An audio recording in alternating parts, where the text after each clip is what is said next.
Kalau kita mau melihat Dewa 19 bersama featuring Virsa akan ada di Mandalika. Kalaupun mau dipercepat balapnya nanti siang juga udah bisa ya, teman-teman udah ngerti ya, Marshallnya udah terlatih ya. Dengan beberapa fasilitas baru yang kita buat, terus juga acara yang beragam, tiket kita sudah hampir habis gitu ya. Halo Tribunan semua, selamat pagi. Saya Niam dan hari ini saya hadir bersama rekan saya Mary. Saya Merianti Putri Satya. Ya, dan seperti yang teman-teman lihat di belakang kita ini sirkuit Mandalika yang luar biasa. Sekarang kita berada di observation deck. Ini adalah tribut Sultan untuk menonton MotoGP karena MotoGP bentar lagi di depan mata tim semua. Kita bakal ngobrol-ngobrol mungkin kesiapan dan juga apa saja sih yang berbeda dengan MotoGP tahun ini dibandingkan dengan tahun-tahun sebelumnya. Di sini sudah hadir dua narasumber kami. Ada Bapak Troy Reza Waroka, ini adalah Chairman MotoGP Mandalika. Terima kasih Pak Troy sudah bergabung bersama kami. Dan ada Bapak Priyandi Satria, ini adalah Direktur Utama Mandalika Grand Prix Association atau MGWA. Terima kasih Pak Andi. Terima sudah kasih. Hadir bergabung Dengan senang hati. Baik Pak, terima kasih. Ini luar biasa, ini observation deck, view-nya luar biasa Tribun Sultan untuk menonton MotoGP. Boleh dijelaskan Pak, ini observation deck ini salah satu fasilitas untuk MotoGP Mania, mungkin Pak? Oke, jadi observation deck ini salah satu fasilitas yang memang dipersiapkan oleh ITDC sejak awal untuk menjadi lounge ataupun tempat menonton dengan view yang salah satu yang paling baik di luar Bukit 360. Dan ini memang yang menjadi keunggulan adalah tepat berada di atas tikungan 1, sehingga secara pemandangan kita bisa langsung melihat dari mulai titik start, itu yang membedakan. Jadi sejak start terus kemudian berbelok di tikungan 1 itu semua bisa terlihat dengan jelas sampai dengan arah berikutnya. Jadi memang inilah salah satu keunggulannya dan biasanya diperuntukkan untuk para VVIP, juga investor, dan ini juga disewakan untuk beberapa function yang memang kita sewakan untuk umum. Jadi untuk meeting ataupun untuk gathering. Jadi sebenarnya fungsi sirkuit itu bukan hanya untuk balap, namun juga bisa berfungsi untuk kebutuhan-kebutuhan lainnya. Bahkan wisuda pun bisa dilakukan di sirkuit ini. Jadi memang sirkuit ini bagaimana sirkuit ini memberikan dampak secara ekonomi untuk masyarakat, dan salah satunya adalah memaksimalkan potensi komersial daripada apa-apa yang ada di dalam sirkuit. Karena sirkuit ini harus terus hidup, harus terus bisa memberikan penghidupan yang baik, dan yang paling penting adalah kontennya juga harus rajin, dan ini saya rasa MGPA cukup aktif untuk membuat beragam kegiatan 1 tahun, dan saya rasa ini yang perlu kita apresiasi karena ini membawa nama baik Indonesia. Ya. Artinya ini Pak ya, keberadaan sirkuit dan juga fasilitasnya bukan hanya untuk balap, tapi juga di luar itu untuk memberikan dampak yang tadi. Nah, begitu. Mungkin apa mungkin perbedaan peningkatan fasilitas dari tahun-tahun ke tahun sampai dengan MotoGP Mandalika 2025? Jadi salah satu yang kami lakukan adalah pertama secara komposisi di dalam sirkuit. Dalam waktu dekat tentunya menjelang MotoGP kita sudah merubah beberapa Royal Box menjadi Garuda Lounge. Garuda Lounge ini adalah Royal Box Premium yang diperuntukkan untuk Presiden dan Wakil Presiden. Karena ini adalah bentuk kami menghargai, mengapresiasi kehadiran Presiden dan Wakil Presiden beserta jajaran untuk menikmati tontonan dengan ruang yang lebih baik, yang lebih menurut saya lebih nyaman, dan yang paling penting bukan hanya untuk menonton, tapi juga bisa dipergunakan untuk rapat terbatas oleh Presiden dan Wapres beserta jajaran. Dan yang kami ingin perlihatkan bahwa apa-apa yang kami lakukan ini semua dilakukan oleh putra-putri Indonesia. Jadi sirkuit ini memiliki beberapa fasilitas-fasilitas yang tidak hanya untuk sirkuit semata-mata, namun juga bisa berdampak untuk aktivitas lain. Terus kemudian dari sisi acara, program itu sangat berbeda dengan tahun lalu. Jadi kalau saat ini kita ada beberapa program yang sifatnya lebih berhubungan dengan anak-anak. Karena apa? Anak-anak ataupun usia sekolah ini salah satu salah satu potensi penggemar MotoGP, dan yang paling penting adalah mereka adalah pengguna motor roda 2 dalam beraktivitas. Jadi mereka juga perlu diedukasi mengenai keselamatan berkendara. Oleh karena itu ada Riders Go to School di 2 sekolah. Kemudian juga ada kunjungan anak-anak sekolah ke sirkuit, 1.000 anak sekolah datang ke sirkuit. Jadi di dalam kegiatan itu kita menyampaikan pesan-pesan tentang pentingnya safety riding, dan juga kita memberikan makanan bernutrisi. Jadi bukan hanya menonton, tapi kita harus memberikan umpan balik bahwa anak-anak muda ini harus bisa menjadi penonton yang baik dan bisa memberikan support untuk kelangsungan di sirkuit. Dan yang paling penting juga bagaimana semua memiliki kecintaan terhadap olahraga roda 2. Tapi yang paling penting juga berkendaranya juga harus aman dan nyaman. Ada edukasinya Pak ya? Ada, jadi bukan hanya menonton dan berselebrasi, tapi juga kita memberikan informasi-informasi penting terkait banyak hal, dan itu mulai dari anak-anak. Oke, begitu Mer. Ada yang mau ditanyakan Mer sama Pak Troy? Mungkin saya bertanya sedikit ya Pak, apa sih strategi utama untuk menarik penonton baik dari lokal maupun dari internasional? Iya. Yang paling penting sesungguhnya adalah kita memberikan beberapa konten dari sisi side event. Side event itu pertama adalah kita melibatkan para UMKM, terus juga tentunya hiburan, yang hiburan ini juga harus bisa diterima oleh masyarakat, terus juga harga-harga tiket yang menarik, juga termasuk gimmick-gimmick, misalnya untuk warga NTB mendapatkan harga diskon sekian persen, ya. Terus kemudian juga faktor gimmick-gimmick kehadiran Marquez ke Jakarta bertemu dengan presiden, ya, bertemu dengan Menpora gitu ya. Itu juga menjadi gimmick-gimmick yang menurut saya menjadi sesuatu yang menarik orang untuk bahwa kita serius menyaksikan ini. Bahkan ada Valentino Rossi juga datang di Jakarta. Itu kan semua terkoneksi dengan MotoGP yang ada di Mandalika. Jadi memang kalau saya lihat bagaimana menarik atensi masyarakat, bukan hanya untuk penonton, cuman mengikuti prosesnya seperti apa. Jadi saya rasa dengan adanya beberapa pembalap yang ada di Jakarta, kemarin berjalan di sepanjang Tamrin Sudirman, berjalan kaki, itu kan sebenarnya gimmick-gimmick yang memang, wah ini berarti mereka sudah ada di Jakarta, dan mereka akan berangkat ke Mandalika. Kan gitu kan. Jadi itu sesuatu yang menurut saya menarik perhatian orang untuk, wah saya nggak boleh ketinggalan nih, saya harus berangkat ke Mandalika. Nah, jadi itu faktor-faktor yang menurut saya, itu adalah cara-cara kami bagaimana mengemas MotoGP kali ini menjadi lebih menarik, lebih seru, dan tentunya semua menantikan apakah sang juara dunia bisa menaklukkan Mandalika. Mandalika, oke. Itu adalah cara Mandalika 2020. Saya beralih ke Pak Adi dulu. Ini kemarin Pak Adi sempat ramai fotonya beredar tentang pengecatan ulang sirkuit Mandalika, terus kemudian ada gravel dibajak itu Pak, rumput ditutup gitu untuk menyambut kesiapan itu. Kesiapan yang seperti apa, mungkin secara teknis seperti apa Pak? Ya, jadi seperti tahun-tahun sebelumnya, sebelum dilangsungkannya ajang Pertamina Grand Prix of Indonesia 2025 ini, harus dilakukan persiapan menuju homologasi. Itu pengecatan di berbagai curbs, karena cat yang lama kan udah balap nih di tahun 2025. Ada balap mobil, balap motor, kejurnas, cukup banyak ya. Cat di curbsnya ini terkikis.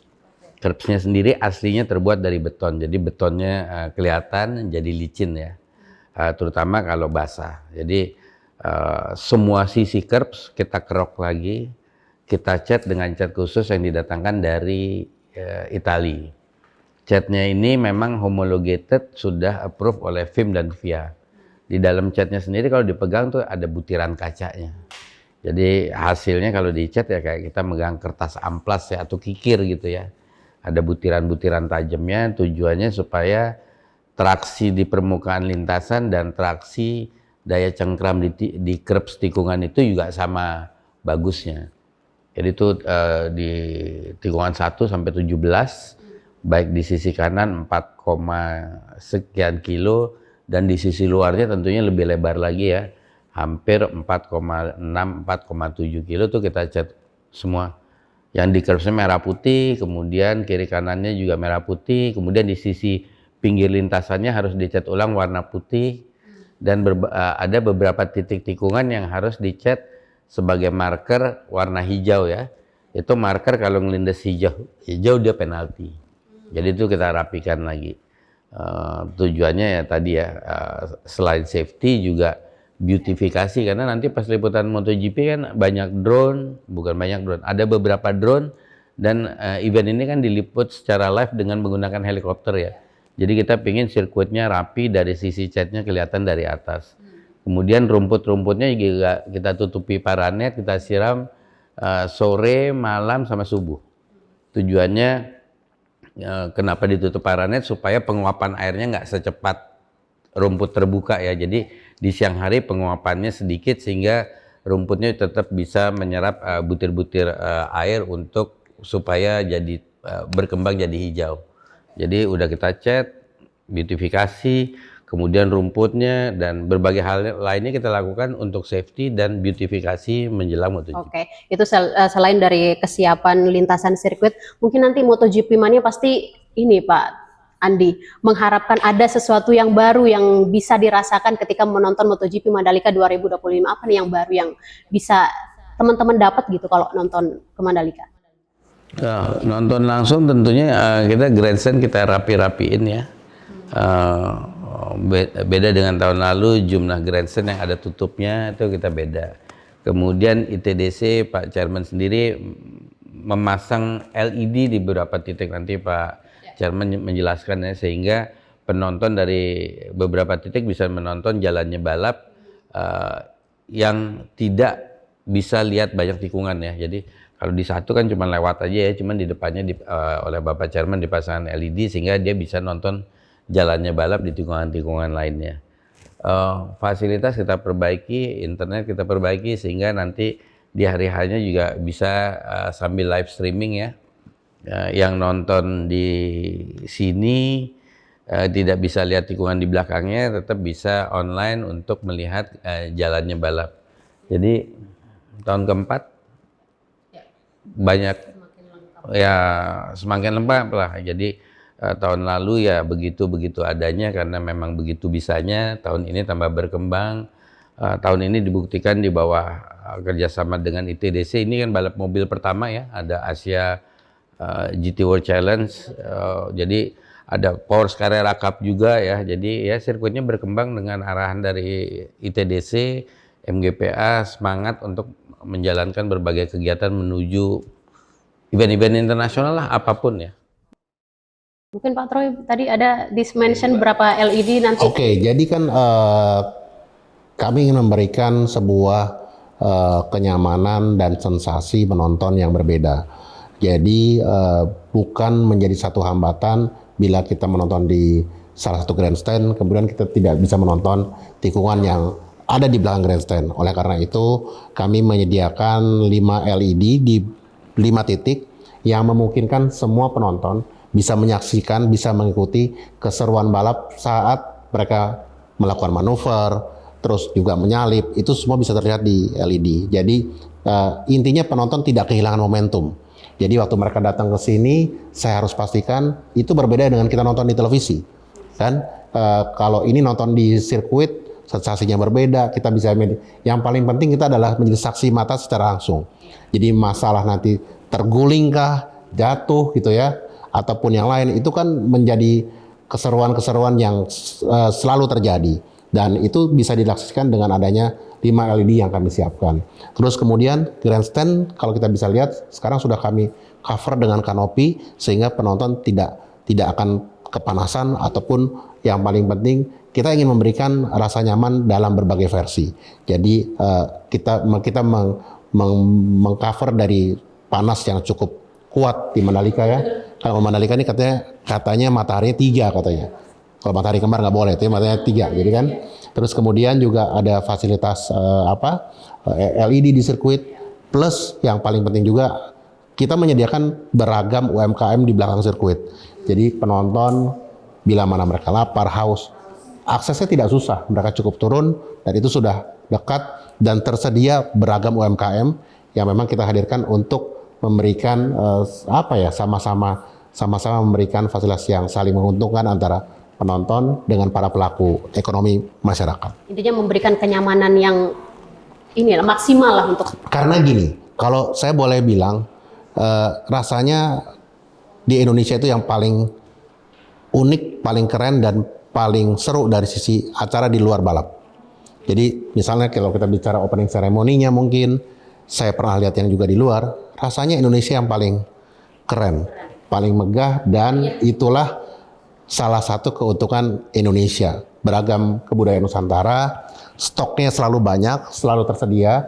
Jadi ide-ide untuk meramaikan MotoGP itu banyak sekali. Jadi kalau kemarin misalnya tahun lalu kita bicara dengan Nusantara, tahun ini kita bicara Nusantara tapi dengan kemasan lebih kepada merah putih, semangat keindonesiaan. Makanya teman-teman bisa melihat, saya rasa mungkin bendera merah putih paling banyak di Indonesia berkibar setiap hari, saya rasa cuma hanya di Mandalika. Ini kita bisa lihat sekarang di belakang, itu semua bendera putih ada di atas grandstand. Jadi itu bagaimana kita bangga dengan Indonesia kita menghargai lambang negara kita berikan porsi yang sama dengan penonton. Jadi semua terekspos Indonesia dengan maksimal melalui ajang MotoGP ini, gitu. Oke, silakan Mer, ada yang ditanyakan terkait dengan selain dari balapan mungkin ya? Oke, berarti ini bakalan lebih seru dari tahun-tahun sebelumnya ya Pak ya? Kan gini, tantangannya adalah kami sebagai organizing committee harus bisa memberikan hal-hal baru untuk Indonesia MotoGP setiap dilaksanakan setiap tahunnya. Masih ada 6 kali lagi. Bagaimana ini harus terus kita bikin ide-ide menarik untuk masyarakat datang menonton ini. Dan alhamdulillah dengan beberapa fasilitas baru yang kita buat, terus juga acara yang beragam, tiket kita sudah hampir habis gitu ya. Jadi animo masyarakat ini juga luar biasa. Nah makanya oleh karena itu kalau kita mau melihat Dewa 19 bersama featuring Virsa akan ada di Mandalika. Tak bola bale yang selama ini kita nonton di layar kaca atau dengar musiknya akan ada di Mandalika. Nanti akan ada tak bola bale bersama masyarakat. Jadi jogetnya bareng, keseruannya bareng. Terus juga kita mengundang band lokal, Amtenar, crossover band, itu adalah band-band lokal. Bagaimana kehadiran MotoGP itu memberikan ruang seluas-luasnya untuk berbagai elemen masyarakat bisa mengeksplorasi GP ini dengan sangat baik. Jadi kita memberikan panggung, memberikan ruang untuk budaya, UMKM, dan ini semua harus terangkat bersama-sama. Dan bukan king sembarang king, karena hanya ada King Nasar di Indonesia MotoGP. Gitu. Dan untuk menyanyikan lagu Indonesia Raya, opening ceremony oleh Dira Sugandi. Jadi pemilihannya pun kita perhatikan dengan situasi dan kondisi bagaimana suara penyanyi ini di sirkuit, karena ini terbuka juga harus menjadi karakter yang berbeda. Jadi hal-hal seperti itu kita pikirkan. Kami mengundang teman-teman dari IPDN akan memberikan tonton yang berbeda saat opening ceremony. Itu juga menjadi sebuah suguhan yang menarik. Dan nanti sore tanggal 1 hari ini akan ada Riders Parade. 12 pembalap akan meramaikan Kota Mataram. Tahun lalu 15.000 kepala hadir. Tahun ini rasanya masih lebih besar karena semua pengen menonton, pengen lihat, dan ada keterlibatan anak-anak dalam semua aktivitas yang dilakukan oleh panitia untuk kegiatan MotoGP tahun ini. Itu gitu. salah satu rangkaian acara dan kemeriahannya memang di parade MotoGP. Ya, jadi nanti di Kota Mataram nanti sore saya mengundang seluruh masyarakat NTB tumpah ruah di Kota Mataram. Banyak informasinya di mana-mana dan yang paling penting gratis. Gratis, rutenya dari Sangkareang ke Teras Udayana teman-teman. Nanti tunggu saja, nanti kita saksikan bersama pembalap andalannya siapa akan hadir nanti di situ, Pak Andi ya. Oke, saya beralih ke Pak Andi dulu, Ber ya. Kendala, mungkin saya pengen tahu kendala yang dihadapi MGPA untuk memastikan kelancaran MotoGP Mandalika 2025 yang barangkali tahun-tahun lalu masih belum gitu Pak. Sekarang tuh kendala ya kembali lagi ini tahun keempat ya, kita mulai tahun ini jauh lebih cepat ya atas arahan dari Pak Chairman. Kita sudah keliling, contohnya Bea Cukai kita sudah keliling berapa bulan yang lalu ya, menemui Kakanwil Bali Nusa Tenggara, kemudian logistik, kemudian Basarnas untuk izin meminjamkan 2 helikopter untuk keperluan medis, Polda. Jadi tahun ini kalau saya bilang ya nggak sombong sih ya, cuman jalanin event MotoGP tahun ini menurut saya teman-teman terlihat lebih rileks ya, karena udah ngerti dan pihak yang kita minta tolong juga sudah terupdate jauh hari sebelumnya. Tambah lama tambah ngerti, ini kan proses belajar ya. Dulu masih kurang ini kurang itu, sekarang tambah ngerti tambah tahu. Jadi kendala sih nggak ada ya. Sama contohnya pengecatan tahun sebelumnya, kita sibuk ngecat ini teman-teman ngecat sendiri, bisa ngatur jadwal sendiri. Tahun lalu dan tahun-tahun sebelumnya menjelang MotoGP malah kita tutup sirkuitnya, ya kan, 1 bulan, kemudian turun jadi 2 minggu. Tahun lalu saya ingat masih tutup 10 hari, sekarang nggak tutup sama sekali. Track day-nya dimasukin, yang ngecat minggir. Nanti track day-nya udah selesai, yang ngecatnya masuk lagi. Track day seharian ya pagi sampai sore, yang ngecat berhenti ngecat. Nanti mereka pasang lampu ngecat jam 7 malam sampai jam 1 pagi. Jadi ya kendala saya bilang nggak ada ya, koordinasi dengan para stakeholder daerah, stakeholder nasional, pemerintah pusat, kemudian dibantu dengan Pak Chairman kita keliling sana sini sosialisasi. Udah jadi jauh hari sebelumnya kita juga sudah mengunjungi berbagai kementerian, lembaga, instansi. Jadi Tidak ada kendala yang begitu mengkhawatirkan berarti Pak. Aman aja ya. Aman. Aman aja, tinggal ngepot aja Marquez gitu. Ya, kalaupun mau dipercepat balapnya nanti siang juga udah bisa ya, teman-teman udah ngerti ya, Marshallnya udah terlatih ya. Ini balik lagi, ini program dari ITDC meminta MGPA untuk melokalkan sumber daya, tidak hanya lokal saja tapi lokalnya juga ditingkatkan. Jadi lokalnya kita Marshall juga udah jaga tugas di Sepang, jaga tugas di Thailand Buriram Circuit. Jadi ya tambah lama tambah pintar, tambah lama tambah ngerti teman-teman putra putri asli NTB. Berarti keterlibatan Masyar 100% dari NTB. 100% loh. 100% dari NTB, Pak. Dan ini akan Jangan tanya saya, tanya ke Marshallnya, 100 atau enggak. Oke. Jadi begitu keterlibatan dan dampaknya, tentu kita harus ada dampaknya lah kehadiran MotoGP di Mandalika ini. Begitu Mer? Ya, mungkin kalau dampaknya nanti bisa nanya Pak Chairman ya, jumlah tenaga kerja kita juga bukan ngambil udah nggak kita fasilitasi dengan asuransi, BPJS segala gitu ya. Jadi sangat baik. Gimana Pak Troy keterlibatan masyarakat lokal NTB dengan adanya MotoGP? Jadi gini, untuk semua program yang dilakukan oleh Injerni bersama ITDC, kami pengembang kawasan ada di 3 destinasi, Nusa Dua, Mandalika, dan juga Labuan Bajo, Gulomori. Apa-apa yang kami lakukan harus memiliki dampak secara besar dan memberikan dampak nyata secara cepat. Ini adalah terkorelasi langsung dengan masyarakat. Salah satunya adalah terserapnya tenaga kerja yang cukup besar dalam jumlah ribuan orang. Dan kemarin pagi kami menandatangani kerjasama dengan salah satu institusi. Kami memberikan proteksi, perlindungan kepada seluruh pekerja yang terlibat di MotoGP itu. Per kemarin sore itu sudah 2.700 orang. Artinya akan bergerak sampai di angka 3.000. Nah, dari satu serapan event secara internasional ini, bisa serapannya secara SDM cukup besar. Itu satu. Kemudian dampak ekonomi. Dampak ekonominya cukup besar, hampir sekitar 4 triliun lebih. Terus kemudian yang paling penting juga adalah bergeraknya industri pariwisata lebih cepat. Kemudian juga bergeraknya kepercayaan pertumbuhan investasi di Mandalika. Kalau kita lihat sekarang investasi di Mandalika bukan hanya dari lokal, namun juga dari internasional. Dari Jepang, dari Maroko, dari Belanda. Karena apa? Ada kepercayaan masyarakat kepada Mandalika. Dan ada kepercayaan masyarakat dengan menghadirkannya beragam event di sirkuit. Event-event yang diadakan di sirkuit Pertamina Mandalika, termasuk MotoGP, itu adalah pemantik untuk orang masuk ke Mandalika, baik berwisata, baik itu dia hanya mungkin one day trip saja, bahkan berinvestasi. Jadi ini yang menurut saya dampak-dampak ini yang sangat baik. Satu juga yang paling penting adalah pertumbuhan UMKM yang sangat signifikan. Karena ini menjadi ruang para UMKM untuk mempertontonkan apa yang mereka miliki. Dan juga akses jualan yang lebih baik. Dan saya harus sampaikan terima kasih kepada Pemprov NTB. Karena apa?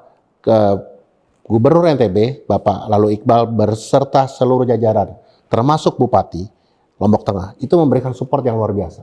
Jadi artinya support pemerintah itu kepada kegiatan yang dilakukan oleh ITDC, secara khususnya MotoGP, itu luar biasa. Jadi kalau orang mempertanyakan apa dukungan yang diberikan oleh pemerintah Provinsi NTB, sangat signifikan. Beliau bisa mengumpulkan seluruh kepala dinas, beliau bisa mensosialisasikan. Kemarin malam kami melakukan BTB bersama dengan seluruh tokoh masyarakat yang sebelumnya tidak pernah ada, tapi bagaimana kami meminta restu daripada orang tua, tokoh masyarakat untuk acara ini didoakan menjadi sebuah acara yang sukses dan bisa berdampak langsung kepada masyarakat. Cuacanya bagus dan situasinya aman. Itu menjadi sangat penting. Oke, Pak Troy, itu ada ritual-ritual Betabe itu tadi untuk melibatkan semua elemen masyarakat. Oke, mari kita menuju pertanyaan terakhir ini, Pak Andi. Aduh, Pak Troy juga karena waktu agak mepet ya. Barangkali nanti kita akan berjumpa lagi. Silakan, Mer, ada yang ditanyakan untuk pertanyaan terakhir? Mungkin apa yang Mungkin ditanyakan harapan dari Pak Troy dan juga Pak Andi ya. Yang pasti saya mengajak seluruh masyarakat NTB. Saya mengajak seluruh masyarakat Indonesia 3, 4, 5 hadir ke Mandalika, kita sukseskan perhelatan Indonesia MotoGP. Karena apa? Ini adalah salah satu ajang internasional Indonesia mendunia. Dan sirkuit ini hanya ada di Mandalika. Jadi tonton langsung ke sirkuit. Saya pastikan nggak perlu khawatir dengan panas, tidak perlu khawatir dengan makanan dan minuman, semua tersedia di sini, bahkan sampai fasilitas medis pun tersedia. Jadi artinya bagaimana kami memberikan servis yang paling baik kepada masyarakat, dan yang paling penting kami berterima kasih kepada pemerintah, Presiden Prabowo dan juga seluruh jajaran Pak Menpora yang mendukung ini menjadi sebuah perhelatan yang lebih menggema dan jauh lebih seru pastinya. Oke, ada tambahan Pak Andi? Cukup datang nonton 345 Oktober 2025 hadir di sirkuit Mandalika, sirkuit tercantik di dunia, sudah dikenal dengan keindahannya yang luar biasa. Oke, untuk sebagai closing statement, jagoannya siapa Pak? Pak Troy mungkin? Saya dan semua penggemar MotoGP pasti ingin menyaksikan mampukah sang juara dunia naik podium. Oke. Oke, Pak Andi? sama Sama. boleh juara dunia dimanapun, di Mandalika bisa naik podium nggak? Oke, kita nantikan bersama Tribuner semua. Jangan lupa tanggal 3 sampai tanggal 5 Oktober 2025 datang ke sirkuit Mandalika. Kita saksikan bersama kemeriahan MotoGP Mandalika 2025 di sirkuit kebanggaan kita, Mandalika, Indonesia. Pak Troy, terima kasih. Pak Andi, terima kasih banyak. Nanti kita jumpa lagi di ngobrol-ngobrol selanjutnya. Saya Lala Tuniam dan rekan saya Mary, dan juga ada Pak Troy dan Pak Andi pamit undur diri juga. Sampai jumpa. Wassalamualaikum warahmatullahi wabarakatuh. Pak Andi, terima kasih banyak. Terima kasih, Mbak. Pak. Sip, makasih. Makasih.